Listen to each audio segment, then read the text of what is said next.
देख रहे हैं आप, मैं हूं आपके साथ केशव कुमार। सेना ने दो टूक एक बार फिर से कह दिया है, अग्निपथ लागू होकर रहेगा।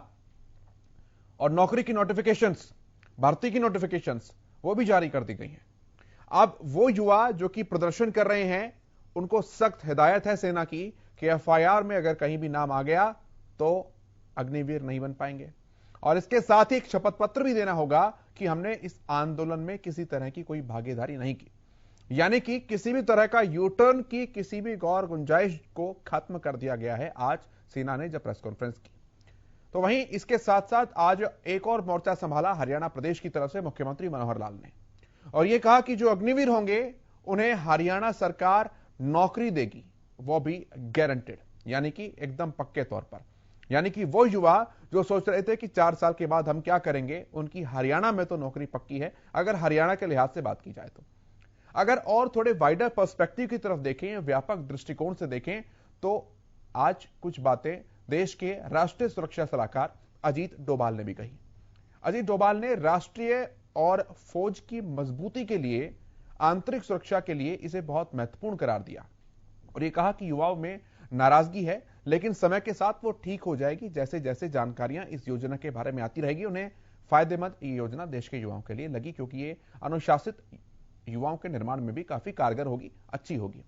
अब सवाल यहां पर यह उठता है कि क्या अब वो युवा जो इन प्रदर्शनों में लगे हैं, उन्हें वाकई अब नौकरी की तरफ, भर्ती की तरफ देखना चाहिए, क्योंकि सेना ने तो दो टूक बोल दिया है कि वापसी नहीं होगी, या फिर वो पॉलिटिकल पार्टीज, वो राजनीतिक दल जो कि अब भी इस तरह की बयानबाजी कर रहे हैं कि युवाओं को और आंदोलन करना चाहिए, वो युवाओं को कहीं भ्रमित करने का काम तो नहीं कर रहे हैं।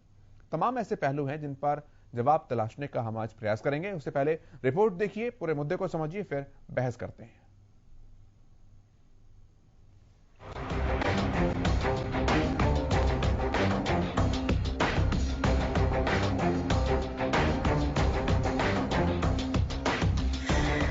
हरियाणा के मुख्यमंत्री मनोहर लाल ने अग्निपथ योजना को लेकर भड़की आग को आज कुछ शांत करने का काम किया है। हालांकि इस आग की तपिश अब पहले जितनी नहीं है। युवाओं को सेना की समझाई गई बात अब समझ में आने लगी है और प्रदर्शन भी ठंडा पड़ता जा रहा है। मगर इन सब के बीच हरियाणा के मुख्यमंत्री मनोहर लाल की अग्निवीरों को नौकरी की गारंटी वाली बात राहत जरूर देती नजर आई। अंतर्राष्ट्रीय योग दिवस पर भिवानी में योग करने पहुंचे सीएम मनोहर लाल ने पूरी बात क्या कही, जरा एक नजर इस पर भी डालते हैं।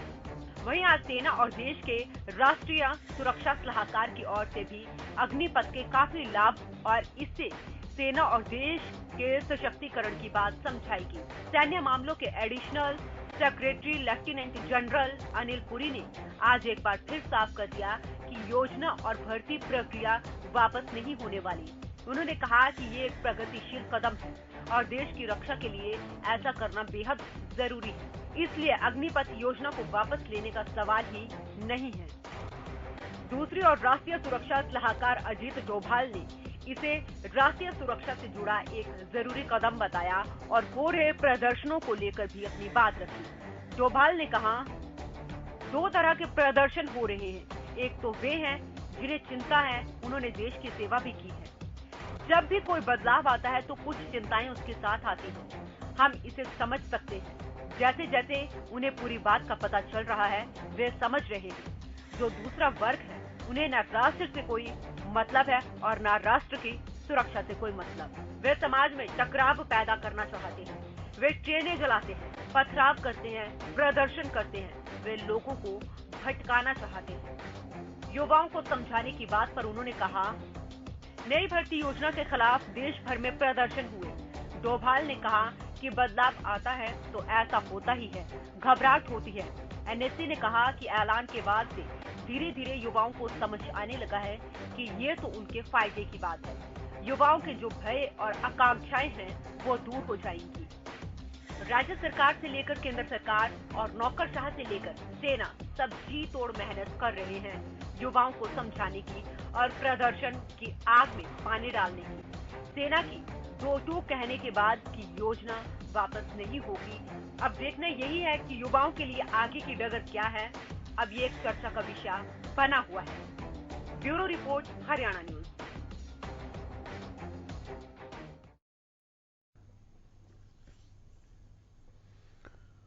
जो पैनल मेरे साथ जुड़ा है, सबसे पहले उस पैनल का परिचय मैं आपसे करा दूं। डॉक्टर वीरेंद्र चौहान जी हमारे साथ हैं, आप भारतीय जनता पार्टी के प्रवक्ता हैं। राकेश गर्ग जी हमारे साथ हैं, आप कांग्रेस पार्टी के प्रवक्ता हैं।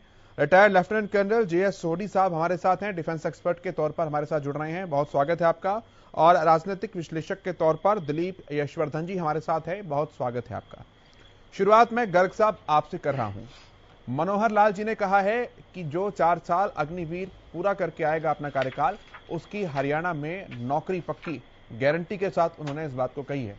यानी कि कुछ ऐसे तत्व हैं जो इस आंदोलन को शांत कर रहे हैं, युवाओं को समझा रहे हैं, लेकिन अब भी कुछ ऐसे तत्व हैं जो कि चाहते हैं कि आंदोलन शांत ना हो। मैं कांग्रेस पार्टी का स्टैंड जानना चाहता हूं सबसे पहले इस विषय के ऊपर।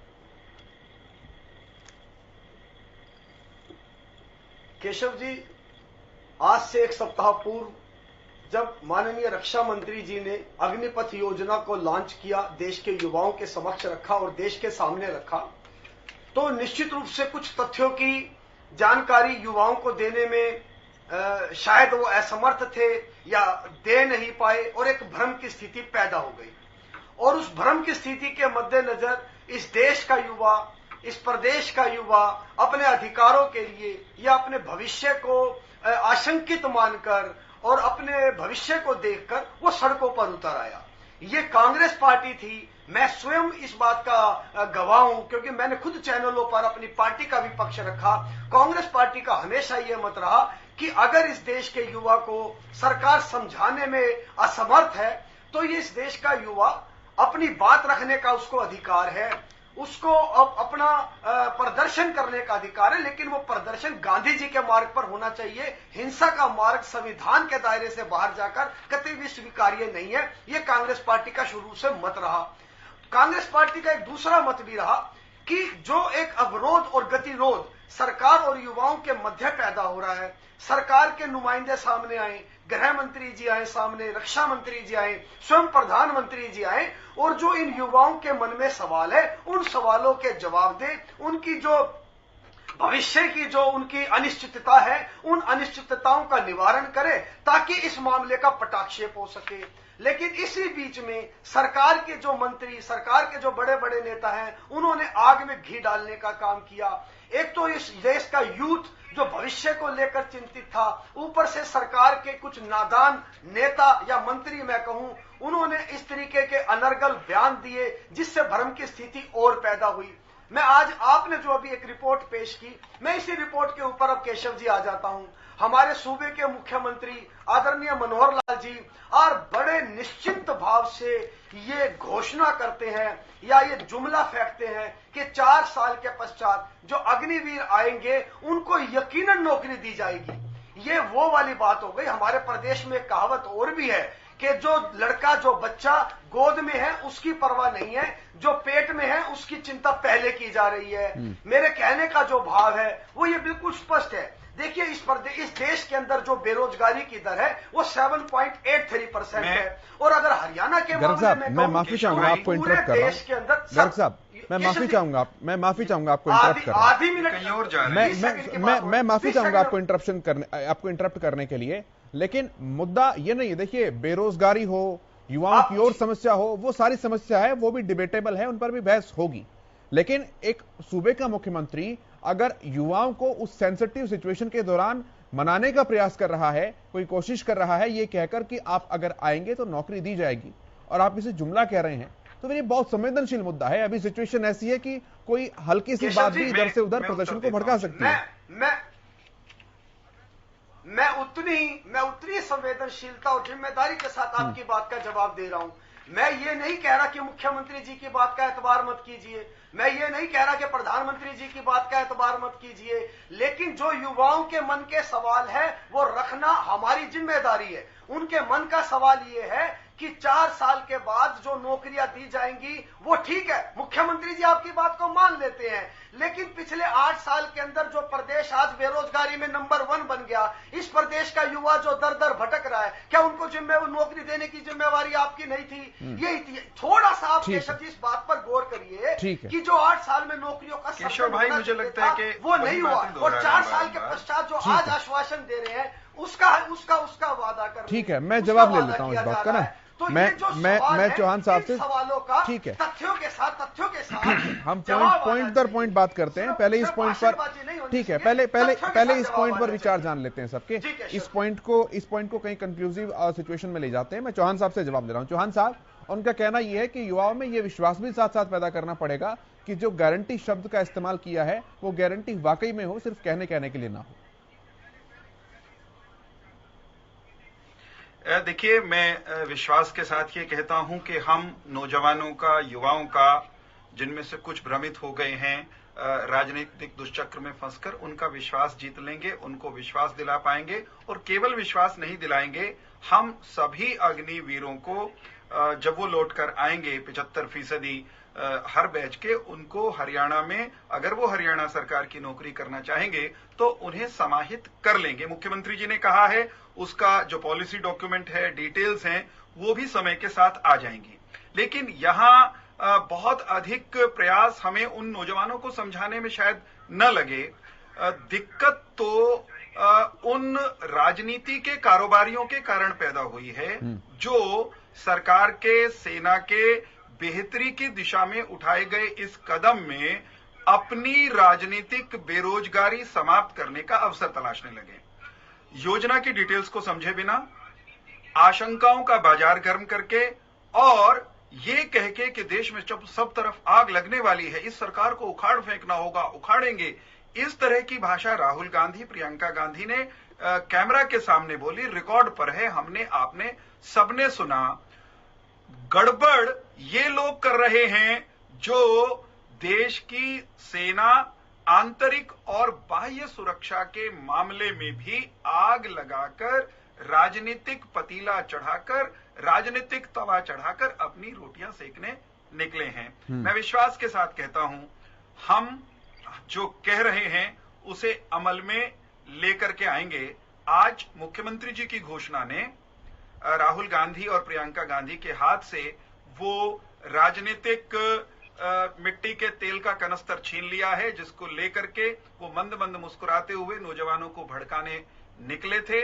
इसकी डिटेल्स आ जाएंगी, और डिटेल्स जब आ जाएंगी, वैसे तो आज ही ये निहत्थे हो गए हैं और आज ही गर्ग साहब की भाषा में थोड़ा सा सुधार हो गया है, लेकिन इनको हम पूरी तरह से बेनकाब कर देंगे और अग्निवीर, अग्निपथ पर चलते हुए देश की जो सैन्य बल हैं, देश की सेनाओं में नई ताजगी, ये कदम स्वागत योग्य है। जवानी, ऊर्जा, ये कदम स्वागत योग्य है। ये पूरा भाषण हुआ, ठीक है, ये कदम स्वागत योग्य है। सर, आ रहा हूं मैं। अभी तो पहला सबसे पहला पॉइंट बोला नहीं था। अभी तो केवल इनिशियल कमेंट ले रहा हूं। गर्ग साहब, अभी तो इनिशियल कमेंट ले रहा हूं, पूरा समय बहस करने के लिए, बात करने के लिए। चौहान साहब, ठीक है, कदम स्वागत योग्य है, कदम स्वागत योग्य है, लेकिन युवाओं के मन में सवाल ये है। एक छोटी सी बात, केशव भाई बोलिए। पूछिए केशव। ठीक है, मेरा सवाल यह है, जो युवाओं का, बहुत सारे लोगों का सवाल है कि जो अग्निवीर आएगा और जिसके हाथ में सर्टिफिकेट होगा, आप उसे कहेंगे कि ठीक है, सर्टिफिकेट दिखाओ और अंदर आ जाओ, सर्टिफिकेट दिखाओ और अंदर आ जाओ, सर्टिफिकेट दिखाओ, आपकी नौकरी पक्की। या उसके लिए भी तमाम तरह के पैरामीटर्स रखे जाएंगे। पैरामीटर्स रखने के बाद उनकी भी रिक्रूटमेंट प्रोसेस होगी, और अगर सब कुछ होगा तो फिर नॉर्मल रिक्रूटमेंट में और उनकी रिक्रूटमेंट में फर्क किस बात का होगा? केशव, आज मुख्यमंत्री जी ने घोषणा की है, संवेदनशील मामला है। नियुक्तियों की प्रक्रिया, नियमावली अगर वो कायदे से सामने न हो, अभी उसका प्रारूप तैयार होना है। वो जब सामने आएगी तो मुझे लगता है हमें उस समय चर्चा करनी चाहिए। आज इतना कि प्रदेश के मुख्यमंत्री ने गारंटी की बात की है, हम वचनबद्ध हैं, हम प्रतिबद्ध हैं देश की सुरक्षा के लिए अपने जीवन के 4 वर्ष देने वाले नौजवानों के प्रति। एक छोटी सी बात कहता हूं, फिर आप गर्ग साहब को या दूसरे पैनलिस्ट को ले आइएगा चर्चा में। गर्ग साहब ने कहा, देखिए कितनी चतुराई से इन्होंने झूठ बोला है आपके चैनल पर बैठकर, कि सरकार के नेताओं, प्रतिनिधियों ने आग लगाने वाली बात की। आग लगाने वाली बात किस किसने की, आपको मालूम है ना? आग लगेगी, आग लगने वाली है, ये बयान राहुल गांधी का आया। पी चिदंबरम, इनके बहुत पुराने बुजुर्ग नेता हैं। पी चिदंबरम ये कहते हैं देश के नौजवानों से कि अगर पकोड़े तलने सीखना है तो अग्निवीर बन जाना, वरना इस योजना का लाभ न लेना। कितनी निर्लज्जता के साथ इतने वरिष्ठ नेता ने देश की सेनाओं द्वारा लाई गई एक वैधानिक प्रक्रिया का निरादर किया है। मैं इसमें देश की भाजपा कार्यालय में चौकीदार की नौकरी वाली बात भी तो कहीं ना, उसका भी तो जिक्र करना पड़ेगा फिर चौहान इनके नेता, इनके, आपको पता है सेंसिटिव मुद्दा है तो विजय वर्गीय साहब बोल रहे हैं कुछ भी। मैं कर लूं उसका भी जिक्र। मैं विजय वर्गीय साहब ने साफ कहा कि उनकी बात को किस तरह से तोड़ा मरोड़ा गया। हम तो ये कह रहे हैं कि इनके नेता चौक पर खड़े होकर के कहते हैं कि मोदी हिटलर की रास्ते चल रहा है और हिटलर की मौत मरेगा। इतनी घटिया नीची बात चौक पर, चौराहे पर खड़ा होकर के करने वाली पार्टी और उसके प्रवक्ता हम पर आरोप लगा रहे हैं कि हम भड़काने वाली भाषा बोल रहे हैं। मैं जवाब लूंगा इन बातों का। राजनीतिक बेरोजगारी पहला कमेंट इनकी हुई है, ये उसको इस बहाने से दूर करना चाहते हैं। ठीक है दिलीप यशवर्धन जी, जिस तरह से सरकारों की लगातार कोशिशें जारी हैं। केशव जी एक मिनट देंगे? गर्ग साहब आऊंगा मैं, एक इनिशियल कमेंट ले लूं। सब पैनल में हैं, 4 ही लोग हैं, अच्छे से डिबेट होगा, कंक्लूसिव पॉइंट पर हम लोग पहुंचेंगे डेफिनेटली। दिलीप यशवर्धन जी, सरकारें जिस तरह से कोशिश कर रही है, नौकरशाह जिस तरह से कोशिश कर रहे हैं, सेना जिस तरह से कोशिश कर रही है, क्या लगता है कि युवाओं को समझाने के अंदर जो बातें कही जा रही थी कि मिसकम्युनिकेट चीजें हो रही हैं, कम्युनिकेशन चैनल डेवलप नहीं हो पा रहा है, उस दिशा में अब चीजें बढ़ रही हैं आगे? नो डाउट ये योजना जब से आई है, मुझे इस योजना में तो डाउट छोड़ करके बाकी योजना में कोई कमी नजर नहीं आई। और वो डाउट का जवाब कोई सरकार या पार्टी का प्रवक्ता दे भी नहीं सकता है। पहला डाउट ये था कि ये जो 4 साल में इन अग्निवीरों के अंदर देश सेवा की वो भावना पैदा हो पाएगी कि नहीं हो पाएगी। दूसरा डाउट ये था कि इन 4 सालों में तो अग्निवीर सेना की बहुत सीक्रेट चीजों को जान जाएंगे तो वो सीक्रेसी लीक आउट हो जाने का एक डर रहेगा। ये 2 सवाल छोड़ करके बाकी मुझे इस योजना में कोई कमी नहीं नजर आई। अब आईसी लॉ द केस ये हो गया, जो हरियाणा सरकार ने आज ये डिक्लेरेशन दे दिया है कि हम अग्निवीरों को अपने यहाँ पर नौकरी देंगे। अब यहाँ पर अगर इन्होंने नौजवानों को समझाना है, नौजवानों को एश्योर करना है, तो ये केवल स्टेटमेंट से काम नहीं चलेगा। आपकी मॉडस ऑपरेंडी क्या होगी भर्ती करने की, ये आप बाद में डिसाइड करेंगे, पॉलिसी आप बाद में बनाएंगे। लेकिन अगर आप नौकरी देना चाहते हैं तो जिस तरीके से सेंट्रल गवर्नमेंट ने इस योजना को ऑफिशियल गैजेट के थ्रू नोटिफाई किया है, आप स्टेट गैजेट के थ्रू ये नोटिफिकेशन निकाल दीजिए कि हर अग्निवीर को हरियाणा सरकार अपने यहाँ भर्ती दे। और नोटिफिकेशन में कोई क्लैरिफिकेशन या प्रक्रिया नहीं होती, सिर्फ एक छोटा सा लाइन होता है कि जितने भी अग्निवीर भारत सरकार की योजना का लाभ लेंगे, 4 साल भारत माता को सर्व करेंगे, 4 साल की रिटायरमेंट के बाद हरियाणा सरकार उनको श्योर शॉट नौकरी देगी। अब उसकी आप कंडीशन क्या लगाते हैं, पॉलिसी कैसे बनाते हैं, ये डिस्कशन का मैटर है, क्योंकि एक दिन में तैयार हो भी नहीं सकता है। बट ये एक अच्छा स्टेप है और मुझे लगता है कि ये स्टेप अगर हर स्टेट गवर्नमेंट अपने यहाँ कर दे तो जो ये आग भड़की हुई है इस देश में, ये खत्म हो जाएगी। और ये तय है, ये जो घटना हो रही है ये मिसकम्युनिकेशन की वजह से हो रही है और पॉलिटिकली मोटिवेटेड है, एकदम पॉलिटिकली मोटिवेटेड है। क्योंकि इसमें एक आध वीडियो ऐसे भी आए हैं जो इनकैपेबल लोग हैं, यानी कि उनको दिव्यांग कहा जाए कि वो दिव्यांग लोग हैं, वो भी बस तोड़ रहे हैं। उन दिव्यांगों को तो नौकरी नहीं मिले तो वो अपना रोष किस बात पर दिखा रहे हैं। तो ये चीजें कई बार ऐसा होता है, जब भी चीजें आती तो यहाँ भीड़ चाल होती है, यहाँ मॉब उधर चलता है, पूरी लोग उधर चल देते हैं बिना ये जाने, बिना ये सोचे कि वो किस उद्देश्य से आगे बढ़ रहे हैं। इतनी बढ़िया स्कीम लेकर के सरकार आई है। सबसे बड़ी चीज है कि 4 साल के अंदर आप 17 साल में अगर ये नौकरी पा जाते हैं तो 21 साल यानी कि जब तक आपकी संभलने की उम्र होती है तब तक आपके पास 11 से 12 लाख रुपए का कॉर्पस इकट्ठा हो जाएगा, जिससे आप कोई भी नया काम कर सकते हैं। और 21 साल से लेकर के आप आगे किसी भी करियर को चूज करना चाहेंगे तो उस करियर को चूज करने के लिए आपके पास अपॉर्चुनिटी भी है, समय भी है और पैसा भी है। आप उस करियर में नहीं जाना चाहते हैं, आप बिजनेस एंटरप्रेन्योर बनना चाहते हैं, स्टार्टअप करना चाहते हैं, तो आपको बैंकों के आगे हाथ नहीं फैलाना है। आपको एक तरीके से सरकार सिविलाइज भी कर रही है और आपको फाइनेंशियली इक्विप भी कर रही है। ठीक है, ठीक है। मैं एक बहुत गंभीर और बहुत संवेदनशील सवाल पूछ रहा हूं और सोडी साहब मैं इसका जवाब आपसे चाहूंगा। देखिए 2 तरह की बात आती है यहां पर। एक तो है पर्सनल इंटरेस्ट, 4 साल के बाद युवाओं का क्या होगा, उनके हाथ में क्या होगा, उनको नौकरी कैसे मिलेगी, उनकी तनख्वाह कितनी होगी, वो बेरोजगारी से कैसे जूझेंगे, ये व्यक्ति हित की बात आ जाती है। दूसरा आता है नेशनल इंटरेस्ट, सेना की उम्र कम होगी, सेना का आधुनिकीकरण होगा, सेना का बजट मैनेजमेंट के लिए काम किए जा रहे हैं जिसमें for the empowerment of the army सब कुछ किया जा रहा है। और ये 2 पॉइंट्स जो हैं इनके बीच में इतनी बारीक सी रेखा है कि इसे समझना बहुत जरूरी है, वरना सिचुएशन वैसी ही बन रही है, बननी होती है जैसे कि आज की तारीख में बन रही है। तो मैं चाहूंगा आप इसे थोड़ा सा स्पष्ट करें कि जब पर्सनल इंटरेस्ट और नेशनल इंटरेस्ट की बात आती है तो युवाओं का जो मेंटल स्कीमा है, उनकी जो सोचने की क्षमता है, जो सोचने की डायरेक्शन है, वो कैसी होनी चाहिए, क्योंकि ये कंफ्लिक्ट अगर खत्म हुआ तो चीजें ठीक हो सकती हैं। जय हिंद केशव जी। जय हिंद सर। ये मेरा सौभाग्य है कि मैं आपके चैनल में हूं। मैं आपका प्रश्न एक छोटे से उदाहरण के साथ देना चाहूंगा। जब हमारी पोस्टिंग कश्मीर में होती है जहां पे टेररिज्म है, तो जब हम ऑपरेशंस के लिए जाते हैं, जिसे फौज की भाषा में कॉर्डन एंड सर्च ऑपरेशन कहते हैं जी, जब हमें इंटेलिजेंस इनपुट मिलती है कि यहाँ पे आतंकवादी छुपा हुआ है, तो हमारी कॉर्डन सर्च पार्टी नियुक्त होती है और हम जाते हैं उसको पकड़ने के लिए या उसको मारने। जब हम जा रहे होते हैं ऑपरेशन के लिए, जो भी जवान उस कॉर्डन सर्च पार्टी में है, उसको पता होता है कि आतंकवादियों के साथ मुठभेड़ होगी, गोलियां चलेंगी, हम भी चलाएंगे, वो भी चलाएंगे। जब गोलियां चलेंगी तो हमारी मौत भी हो सकती है। सब फौजी को पता होता है जो कि लड़ाई में या ऑपरेशन में जाता है। लेकिन उस वक्त उसके आगे अपना व्यक्तिगत हित नहीं होता है। वो ये नहीं कहता फौजी कि सर मैं ऑपरेशन में जाऊंगा क्योंकि मेरी मौत हो सकती है, सर मैं बीमार पड़ गया हूं, सर मेरे को पेट दर्द हो गया है, सर मैं नहीं जा सकता। कोई फौजी ऐसे नहीं कहता है। फौजी जानता है कि शायद मैं जिंदा इस लड़ाई ना हो, लेकिन आगे क्या होता है तो पता है कि उसको जो पोस्टिंग हुई है, उसकी जो उसको ऑपरेशन के लिए भेजा जा रहा है, वो राष्ट्रीय हित के लिए। तो हमेशा फौज में राष्ट्रीय हित सबसे ऊपर आती है। ये जो अग्निपथ योजना भी है, जैसे आज जनरल पुरी साहब ने प्रेस कॉन्फ्रेंस में बिल्कुल सही बताया, सबसे ऊपर राष्ट्रीय हित होता। हमारा राष्ट्रीय हित इस वक्त कहता है कि हमारी सेना के पास एक यंग एज प्रोफाइल होनी चाहिए।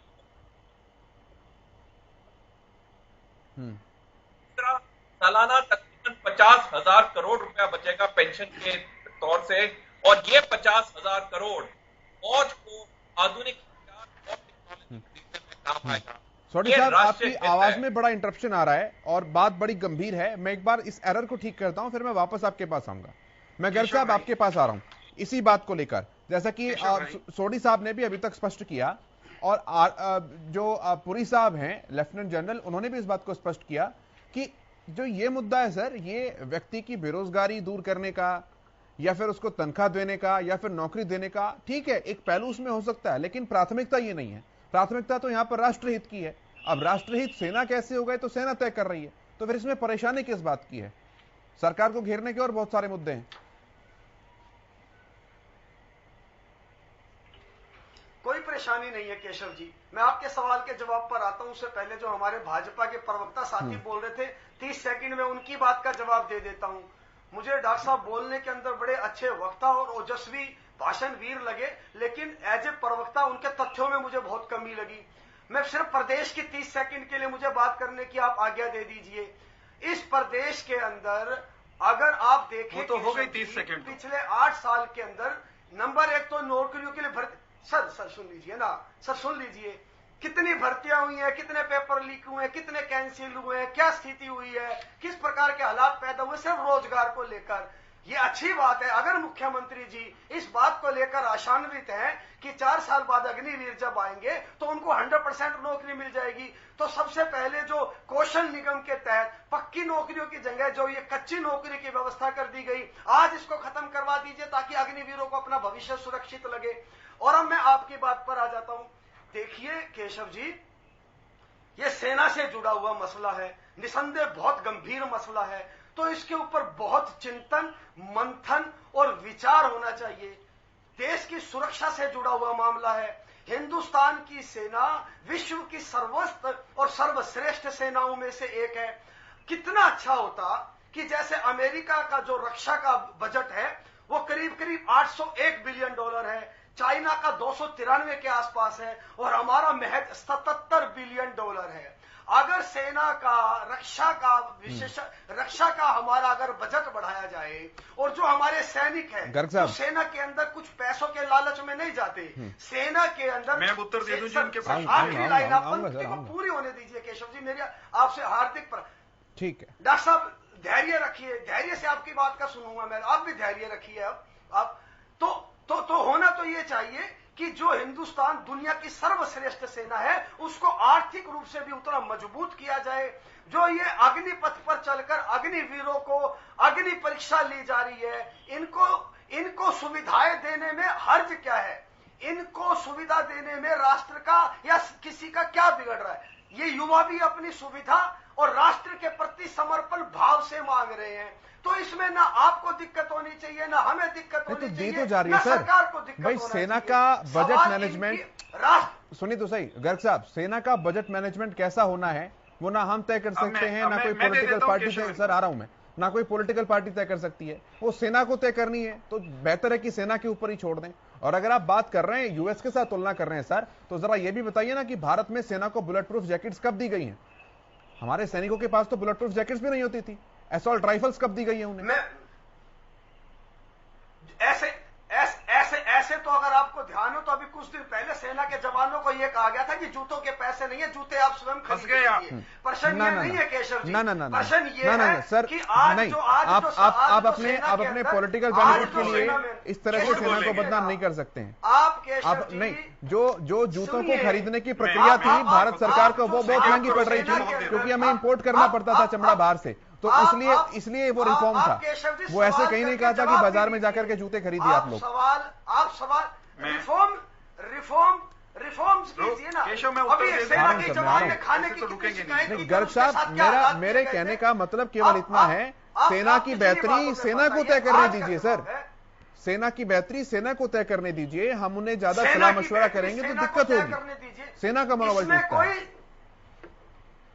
मैं आपकी बात को मुझे उत्तर दे देने दीजिए। आपने बहुत कुछ कह लिया। आप जो सेना के अंदर, आप जो सेना के अंदर आवश्यकता पड़ने पर अपना सर्वोच्च बलिदान देने के लिए अग्निवीर जाएंगे, क्या उनके भविष्य की चिंता करना अनुचित है?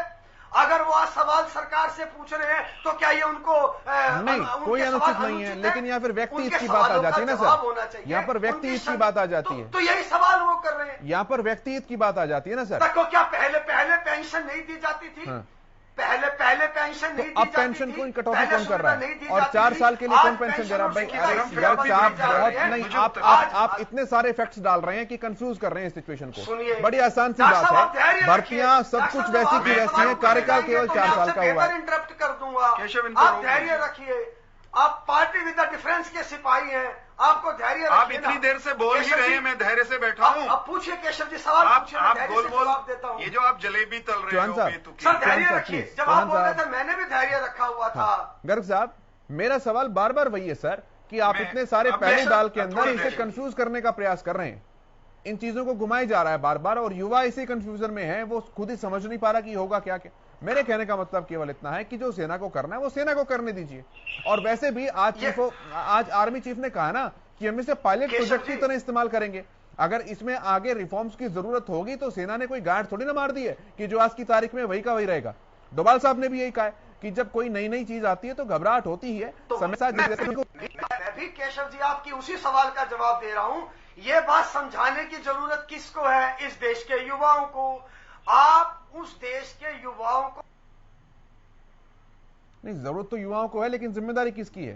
अगर आज भी आप सुनिए ना, अगर आज भी मैं ये दावे से कह रहा हूं, अगर आज भी इस देश के युवाओं के दावे से कह रहा हूं, अगर आज ये बहुत देर से बोल रहे हैं, जो सवाल है उनकी आवश्यकता है, अगर आप उसको समझाने में कामयाब, धैर्य की बहुत कमी है डॉक्टर साहब के अंदर। इतने वरिष्ठ प्रवक्ता होने के बावजूद भी धैर्य बिल्कुल नहीं है। पर्सनल नहीं, हम इशू पे बात कर रहे हैं। केशव जी, चौहान साहब आपको भी उतना ही समय दूंगा, आपको भी उतना ही समय दूंगा। मैं सवाल ही तो कर रहा हूँ, वो अपनी बात नहीं रख रहे हैं, क्रॉस क्वेश्चन का आंसर दे रहे हैं।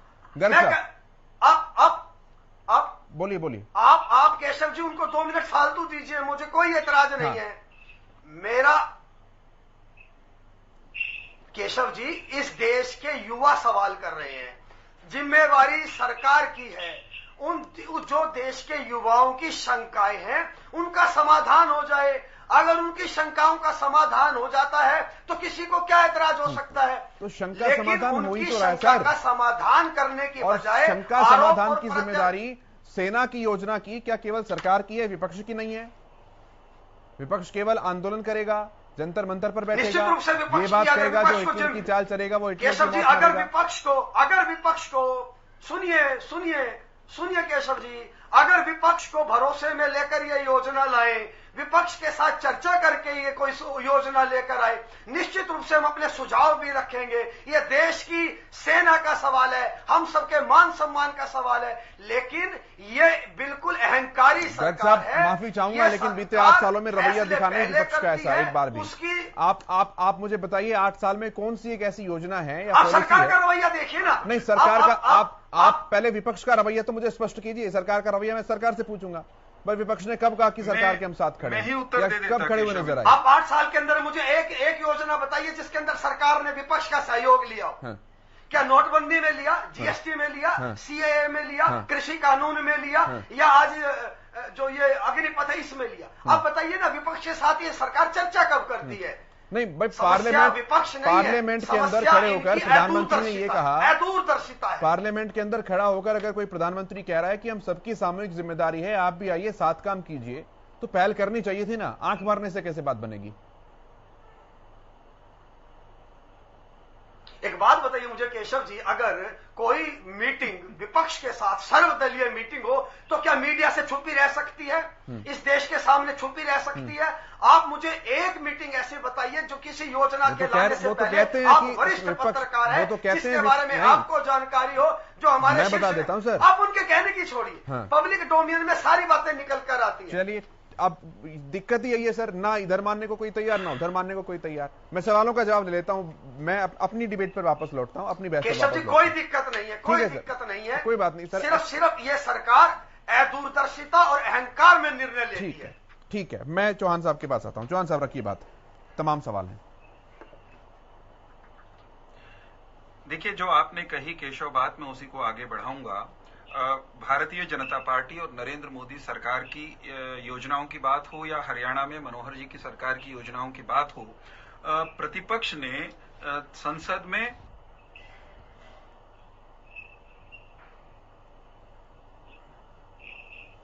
इन्होंने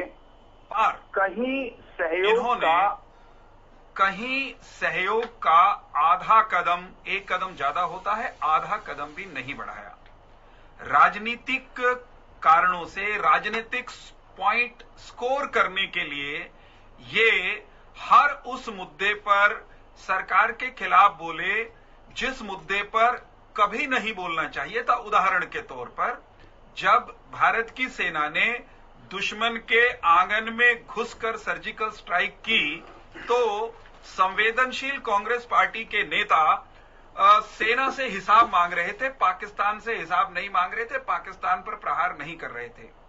जब भारत की सेना को हम युद्धक विमान देना चाह रहे थे, लड़ाकू विमान देने की दिशा में बरसों से अटकी हुई प्रक्रिया को मोदी साहब ने आगे बढ़ाया, तो इनके नेता राहुल गांधी, जो हर हाल में जवान अपने आप को डिक्लेयर किए हुए हैं, आधी सदी पार हो जाने के बाद भी, ये नकली नौजवान राहुल गांधी, इन्होंने पूरी ताकत लगा दी कि रफाल सेना को न मिले, किसी तरह वो मामला अटक जाए।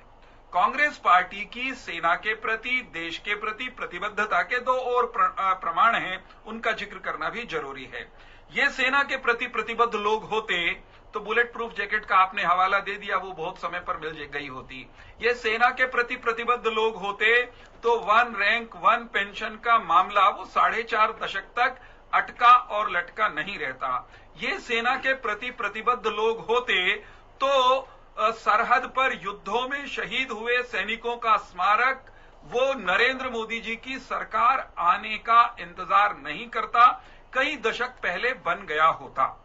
अब आता हूं इनके इस सवाल पर कि इस सरकार ने नौकरियां दी नहीं दी। मैं आंकड़े के साथ आपको बता रहा हूं और इसको गलत साबित करने की चुनौती में गर्व की पार्टी इनकी पूरी स्टेट लीडरशिप को देता हूं।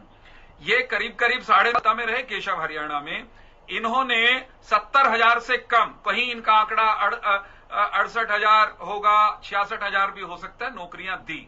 अभी हमारे 8 साल हुए हैं, हम सरकारी नौकरियां देने के आंकड़े को 1 लाख को छू गए हैं। तो इनसे अधिक नौकरियां दी, पारदर्शिता के साथ दी, और जहां कहीं हमें किसी भर्ती की प्रक्रिया में कोई गड़बड़ी लगी तो हमने किसी दुष्ट को बख्शा नहीं, हमने व्यवस्था को दुरुस्त करके बिना खर्ची, बिना पर्ची, पारदर्शिता के साथ नौजवानों को नौकरियां दी। मैं इस विषय को लंबा नहीं ले जाना चाहता क्योंकि इन्होंने छेड़ा था, इतना ही इनका जवाब देना आवश्यक था। इन्होंने जितनी नौकरियां दी उससे ज्यादा दी, पारदर्शिता के साथ दी। अब रही बात अग्निवीरों की, तो हमारे आपके हरियाणा के मुख्यमंत्री जी ने जो सार्वजनिक कमिटमेंट की है, गारंटी शब्द का प्रयोग किया है, हम एक भी अग्निवीर को जो हरियाणा सरकार की नौकरी करना चाहेगा उसे खाली नहीं रहने देंगे। हालांकि हरियाणा सरकार की नौकरी के अलावा भी अग्निवीर जो सेना से लौटेगा अपनी सेवा काल के बाद, उसके पास एक नहीं दर्जनों एवेन्यूज होंगे, रास्ते होंगे, आगे बढ़ने के राजमार्ग होंगे, राजपथ होंगे। वो प्राइवेट सेक्टर में जा सकेगा, उसके पास अपना कारोबार शुरू करने के लिए करीब करीब 12 लाख रुपए होंगे, उसके पास अनुभव होगा, उसके पास मैच्योरिटी होगी, शारीरिक और दैहिक, इसके साथ वो अपना रास्ता बना लेगा। केशव, मैं सिर्फ ये कह रहा हूं, सवाल आप पूछ लीजिएगा कि जो जवान पहले जितने सेना में भर्ती हो रहे थे उससे करीब करीब 3 गुना भारत के नौजवान सेना में जाकर प्रशिक्षण लेकर आएंगे, पैसे कमाकर लौटेंगे, समाज जीवन में आकर वे समाज में छात्र तेज की वृद्धि करेंगे, जहां जहां बसेंगे, जहां जहां काम करेंगे, वहां राष्ट्रभक्ति और राष्ट्र के प्रति, भारत माता के प्रति प्रतिबद्धता के प्रकाशपुंज बन के काम करेंगे। तो इस पॉजिटिव चीज को नहीं देख पा रहे हमारे मित्र, और सुबह से लेकर के शाम तक केवल और केवल रुदाली के काम में लगे हुए हैं। मुझे एक राजनीतिक टिप्पणी और कर लेने दीजिए। मेरा यह कहना है कि कुल मिलाकर के कांग्रेस के मित्र वो नकलीपन पर उतारू हैं। गांधी हैं, एक असली गांधी थे महात्मा गांधी, वे सत्य के लिए आग्रह किया करते थे, सत्याग्रह नहीं चाहता। देखिए आर्मी के नकली गांधी है, ये खुद को गांधी साबित नहीं कर सकते। सेना के सैनिक हमारे साथ बैठे हैं सर, ये राजनीतिक मैं दोनों से निवेदन कर रहा हूं। अपनी बात देखो, मैं परमिट नहीं कर सकता, नहीं मैं परमिट नहीं कर सकता। आप लोगों के पॉलिटिकल इंटरेस्ट के लिए मैं अपने डिबेट को मंच नहीं बनाना चाहता। मैं रिक्वेस्ट कर रहा हूं सर आपसे, मैं रिक्वेस्ट कर रहा हूं, मैं दोनों से रिक्वेस्ट कर रहा हूं। आपके पॉलिटिकल इंटरेस्ट के लिए डिबेट पॉलिटिकल मंच नहीं बनेगा। मैं आगे बढ़ रहा हूं, मैं आगे बढ़ रहा हूं और मैं अपने विषय पर आ रहा हूं। गर्ग साहब बीच में इंटरप्शन पसंद नहीं है तो करना भी नहीं चाहिए। और चौहान साहब आपसे रिक्वेस्ट है, देखिए मैंने आपको चौहान साहब मैंने आपको अनइंटरप्टेड टाइम दिया है ना, गर्ग साहब ने इंटरप्ट किया ना मैंने इंटरप्ट किया। आपने मुझे कहा सवाल पूछ लीजिएगा, मैं रुका उसी समय पर, ठीक है, लेकिन मैं सबको बराबर समय देना। आपने गर्ग साहब को जितना समय दिया उसका आधा दे दीजिए। उसका आधा नहीं सर, उससे 1.5 मिनट फालतू दे चुका हूं, उसे 1.5 मिनट फालतू समय मिला है सर। नहीं दिया, ऐसा नहीं है सर। मुझे घड़ी लेकर बैठनी पड़ती है, मुझे एक सेकंड काउंट करनी पड़ती है। चौहान साहब मुझे एक सेकंड काउंट करनी पड़ती है। बहुत जल्दी से खत्म कीजिएगा, मैं आगे बढ़ूंगा बहुत जल्दी से। मैं एक छोटी सी टिप्पणी पूरी कर रहा हूं। मैं सिर्फ ये कह रहा हूं कि एक गांधी सत्याग्रह किया करते थे, आज के नकली गांधी कांग्रेस का नेतृत्व करते हुए केवल और केवल दुराग्रह पर आमादा हैं। ठीक है, ठीक है। देशभक्ति, ठीक है सर, देशभक्ति सेना का मूल मंत्र है और इनके यहाँ मूल मंत्र है परिवार की भक्ति। ठीक है सर, ठीक है। परिवार के आसपास घूमने वाले लोग, मैं इंटरप्ट कर रहा हूं, उनको भारत माता और भारत माता की पॉलिटिकल बहस कर ही नहीं रहा आज, पॉलिटिकल बहस सही नहीं है। मैं अभी आ रहा हूं सोडी साहब के पास। पॉलिटिकल बातें कर रहे थे, आप कितनी बार रोका? मैंने आपसे ज्यादा बार रोका, आपको तो मैंने एक बार भी नहीं रोका, इनको मैंने कम से कम 7-8 बार सवाल किए, क्रॉस क्वेश्चन किए बीच में। ऐसा मत कीजिए सर, ऐसा मत कीजिए प्लीज। मैं आगे बढ़ रहा हूं, मैं सोडी साहब के पास आ रहा हूं, दिलीप यशवर्धन जी के 2 सवालों को लेकर, फिर मैं दिलीप जी के पास आ रहा हूं। गर्ग साहब आऊंगा सर, सबको प्रॉपर समय मिल रहा है, एक कंक्लूसिव पॉइंट पर हम पहुंचाने की कोशिश कर रहे हैं, सभी धैर्य के साथ सुन रहे हैं, बहुत अच्छा पैनल है। मैं सोडी साहब के पास आ रहा हूं और सोडी साहब दिलीप जी के 2 सवाल थे। पहला सवाल यह था कि 4 साल की ट्रेनिंग क्या एनफ रहेगी इस जवान को उस स्तर तक पहुंचाने के लिए जो भारतीय सेना की कॉम्बैट क्षमता जो है आज है, क्या 4 साल उसके लिए काफी रहेंगे? और दूसरा पॉइंट उन्होंने पूछा था कि अगर जासूसी वाला पहलू यहां पर आ जाता है, कोई इंफॉर्मेशन को लीक कर देता है, तो उसके लिए क्या कुछ बैकअप प्लान सेना ने सोचा हुआ है? ये 2 सवाल पूछ रहे थे दिलीप साहब। पहले मैं आपसे जवाब लेता हूं, फिर मैं यशवर्धन जी के पास वापस आऊंगा। केशव जी, जो पहला प्रश्न है कि क्या इस योजना से फौज का जो कॉम्बैट पोटेंशियल है क्या उसमें कमी आएगी या इजाफा आएगा? मैं आपको बताना चाहूंगा कि जो पहले की फौज की 9 महीने या 1 साल की ट्रेनिंग थी, वो आज से 25, 30, 40 साल पहले डिजाइन की गई थी। तब जो भी आदमी फौज में आता था, मैं भी जब फौज में आया तो हमारी जो लेवल था वो अलग था, क्योंकि तब टेक्नोलॉजी एडवांस नहीं थी। दूसरा, जो ट्रेनिंग एड्स थे वो भी एडवांस नहीं थे और वो उस वक्त के ट्रेनिंग एड से ट्रेनिंग चल रही थी। आज की डेट में जो युवा अग्निपथ योजना के लिए जाएगा, पहली बात तो वो खुद ही बहुत एडवांस्ड है, क्योंकि आजकल एक बच्चा स्मार्टफोन को अच्छी तरह से यूज कर सकता है। दूसरा, अब इतनी टेक्नोलॉजी एडवांस हो गई है कि जो ट्रेनिंग 1 साल 9 महीने की थी वो अब 6 महीने में आराम से कंप्रेस होकर ट्रेनिंग होगी और फौज का जो लड़ने की कैपेसिटी या कॉम्बैट पोटेंशियल है उसमें कोई कमी नहीं आएगी। अब जब ये अग्निवीर 6 महीने की ट्रेनिंग के बाद अपनी बटालियन या रेजिमेंट में जाएगा तो वहां के जो ऑफिसर होंगे, डीएसयूज होंगे, हवलदार होंगे, नायक होंगे, जो कि ऑलरेडी स्थायी नौकरी वाले होंगे, लंबे अनुभव वाले होंगे, वो इन नए अग्निवीरों को उस बटालियन का जो माहौल है, जो इकोसिस्टम है, जो इथॉस है, उसके अंदर अच्छी तरह से ढाल पाएंगे और वक्त आने पे अग्निवीर देश का और अपनी बटालियन का नाम उतना ही रोशन करेगा जितने की पहले फौजी करते आए हैं। तो इस योजना से फौज के कॉम्बैट पोटेंशियल में कोई कमी नहीं आएगी, बल्कि इजाफा आएगा। इजाफा क्यों आएगा?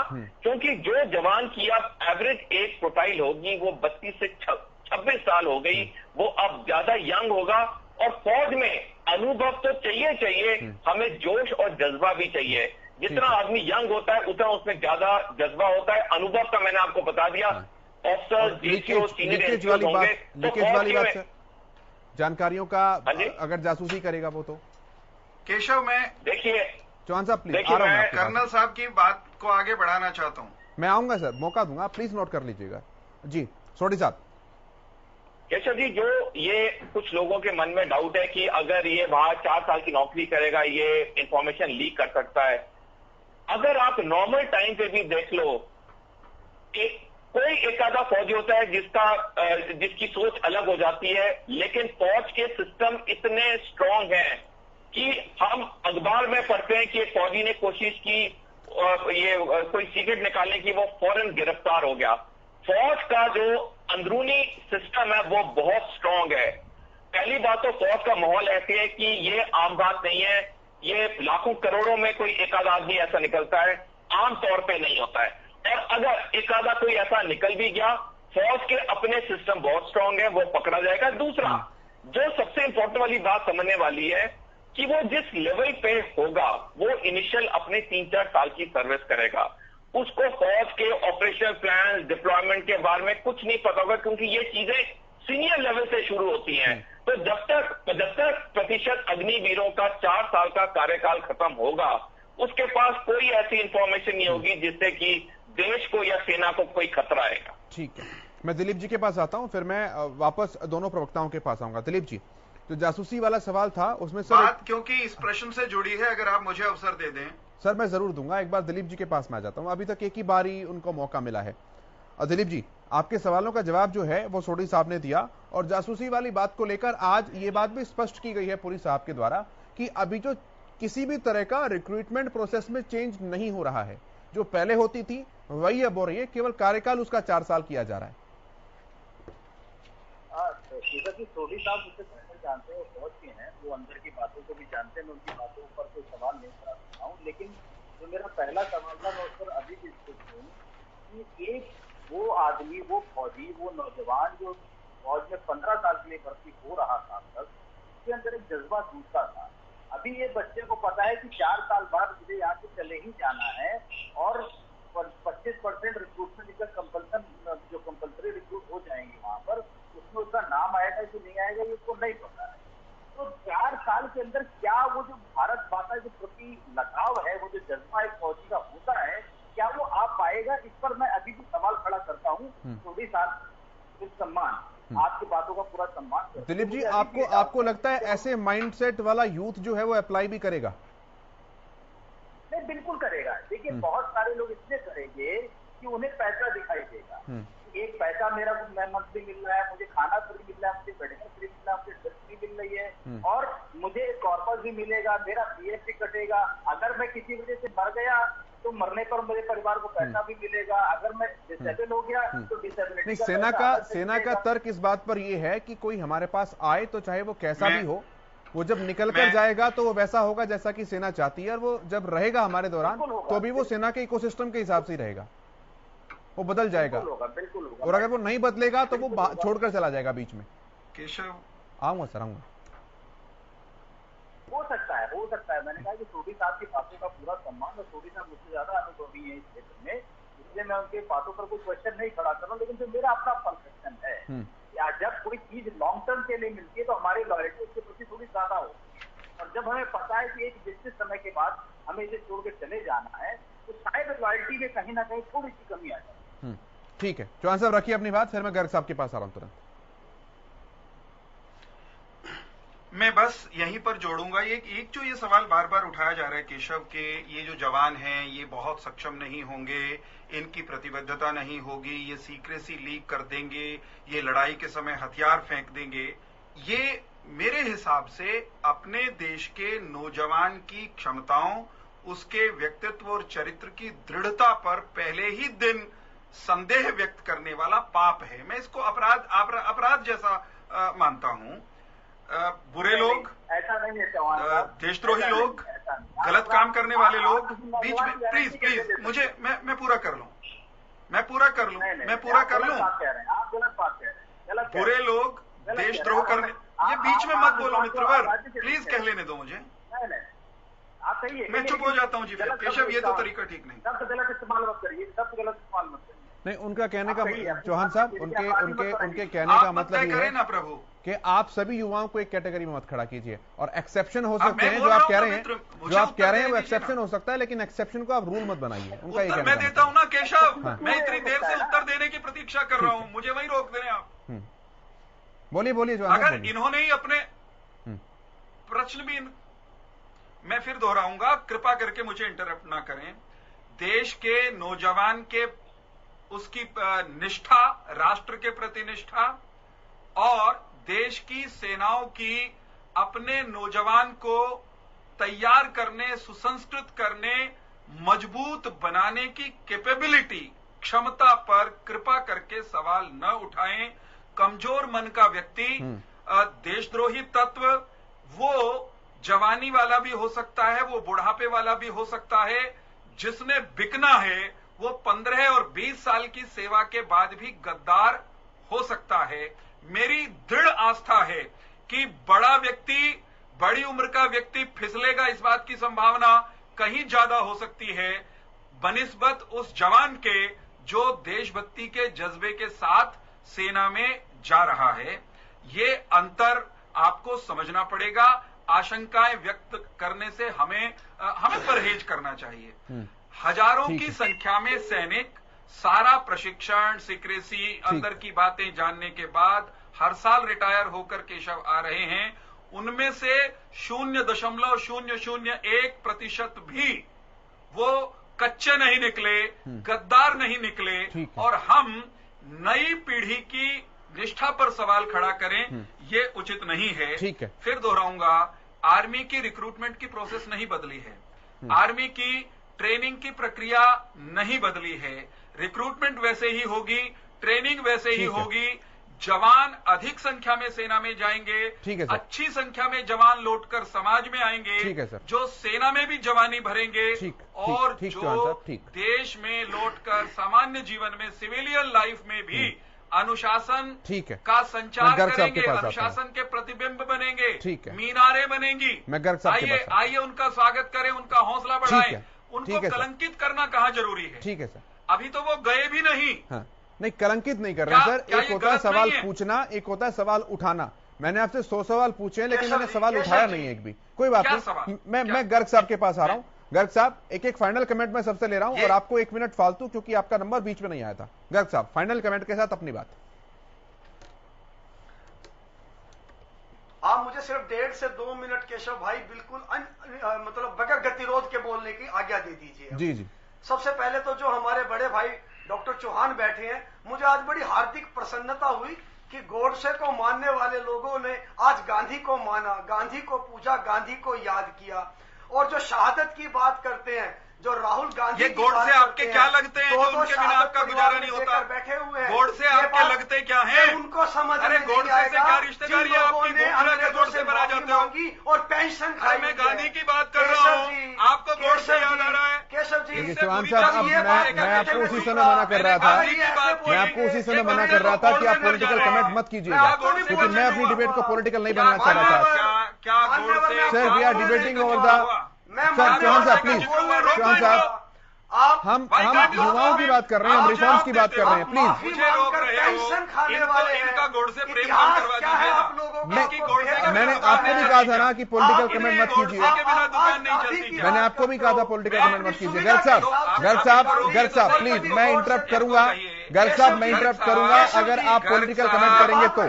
आप पॉलिटिकल कमेंट करेंगे गर्ग साहब तो मेरी मजबूरी हो जाएगी, सेना के लोग हमारे साथ बैठे हैं सर, प्लीज जो हमारे पॉइंट्स हैं उन पॉइंट्स पर आप बहस कीजिए, पॉइंट्स पर बात कीजिए गर्ग साहब प्लीज। ठीक है चौहान साहब प्लीज, चौहान साहब मैं रोक रहा हूं सर, मैं रोक रहा हूं सर। गर्ग साहब ठीक है, जल्दी से बढ़िए सर। मैं विषय पर रखता हूं, उनको चुप कराइए एक बार। वो चुप है, बोलिए आप। मैं विषय पर रख देता हूं। केशव जी एक बात ये समझिए कि आप जब शब्द बोलेंगे निश्चित रूप से उसका जवाब आएगा, या तो विषय तक हम बिल्कुल पूरी तरह विषय तक सीमित हो जाएं, लेकिन हमारे भाजपा के प्रवक्ता विषय पे नहीं रह सकते। ये जो रट के आते हैं उसको इनको धारा प्रभाव बोलना होता है। सैनिकों की मैं एक आखिरी बात अब आपके सामने रखना चाहता हूं, जो ये मुझे उपदेश क्यों दे रहे हो? अपना काम क्यों नहीं कर लेते गर्ग साहब? चुपचाप। डिबेट में एक बात आई थी, एक फिर इनका धैर्य डोल गया।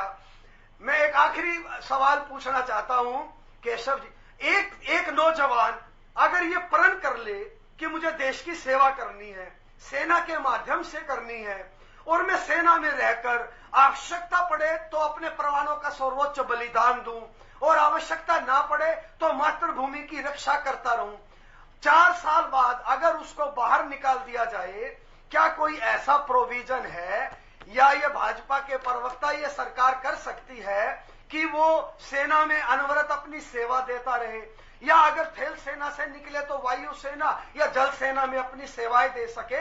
एक नौजवान जो देशभक्ति की भावना से सेना में जाना चाहता है, वो आजीवन देशभक्ति की भावना में सेना से रह सके? मेरा साधारण सा सवाल है। ठीक है सर। सोडी साहब, मैं उत्तर दे दूं इस प्रश्न का? सोडी साहब फाइनल कमेंट। आऊंगा सर, सोडी साहब फाइनल कमेंट। मैं उत्तर दे दूं? आऊंगा सर, सोडी साहब। केशव जी, मैं आपके चैनल के माध्यम से सारे युवाओं को जो कि आर्मी, नेवी, एयरफोर्स में नौकरी रखने की तमन्ना रखते हैं, उनसे मैं आग्रह करूंगा कि आज के प्रेस कॉन्फ्रेंस में चारों सीनियर ऑफिसर्स ने सारी डेट्स बता दी कब से ये रिक्रूटमेंट की प्रक्रिया शुरू होने वाली है। मैं सारे युवाओं को आग्रह करूंगा कि आप अपनी तैयारी करिए और आप अपना एग्जाम क्लियर करिए, और इतनी बड़ी आप नौकरी भी करिए और देश की सेवा करिए। जो भी आप ये वायलेंस करें, ये आप सारा बंद कर दीजिए। दिलीप सर। ये आग्रह तो मैं भी करूंगा, जो युवा भ्रमित है वो सब नहीं करना चाहिए, अपनी बात कहने का ये तरीका नहीं है, जो संपत्ति को नुकसान नहीं पहुंचाना चाहिए, और जब तक आप किसी बात को तक न समझ जाए तब तक उससे रिएक्शन नहीं देना चाहिए। लेकिन मैं चौहान साहब की बात पर ये जरूर कहूंगा कि जो बच्चे, जो नौजवान की आप अभी वकालत कर रहे हैं, वो योजना सुनकर के अगर देश के प्रति इतना बड़ा रोष व्यक्त कर रहे हैं, तो आप उनकी लॉयल्टी पर कैसे भरोसा कर सकते हैं? ये बहुत बड़ा सवाल है। ठीक है चौहान साहब, बहुत जल्दी से बात रखिएगा। बस मुझे ये कहना है, देश की सेना में जो भी जाता है, जिस भी आयु में जाता है, वो पैसा कमाने नहीं जाता, तनख्वाह के लिए नहीं जाता, बंदूक उठाकर दुश्मन के पैसे मिल जाएंगे, वो जज्बे से करता है, मातृभूमि के लिए सब कुछ समर्पित करने के भाव से करता है। तो अग्निवीरों के समर्पण, उनके सामर्थ्य, उस पर सवाल खड़ा करना उचित नहीं है। गलत व्यक्ति कभी भी हो सकता है, कि बड़े बड़े अफसर भी दगाबाज या देश के साथ गद्दारी वाले कई बार पकड़े में आ जाते हैं, कोई भी हो सकते हैं। एक अंतिम टिप्पणी, जो इन्होंने कहा कि एक जवान वो सारी उम्र सेवा करना चाहता है। केशव, मैं, आप, यशवर्धन साहब और कर्नल सोडी जो कि रिटायर हो गए हैं, हमारा भी मन करता है शस्त्र उठाए, सेना में जाए, सारी उम्र सेवा करते रहे, लेकिन कुछ नियम हैं, कायदे हैं, उसी के हिसाब से सेवा करेंगे ना। तो जो नियम बन रहे हैं, जो नियम एग्जिस्ट करते हैं, जो नियम बनेंगे, उसके दायरे में जो आएगा वो सेवा करेगा। अब धक्के से आप व्यवस्था को ध्वस्त करने की राजनीतिक षड्यंत्र उसमें शामिल हो और उसकी अगुवाई करने के लिए इनका नेता आगे आ जाए, समय की कमी है, ये ठीक नहीं है। चर्चाएं तो बहुत लंबी है, लेकिन घड़ी मुझे इजाजत नहीं दे रही है। बहुत शुक्रिया आप सभी का चर्चा में शामिल होने के लिए। Doctor Chauhan, Rakesh Garg ji, lieutenant colonel JS Sodhi साहब और दिलीप यशवर्धन जी, बहुत धन्यवाद, बहुत शुक्रिया। इस चर्चा में मेरे साथ इतना ही, लेकिन हरियाणा न्यूज पर खबरों का सफर लगातार जारी है।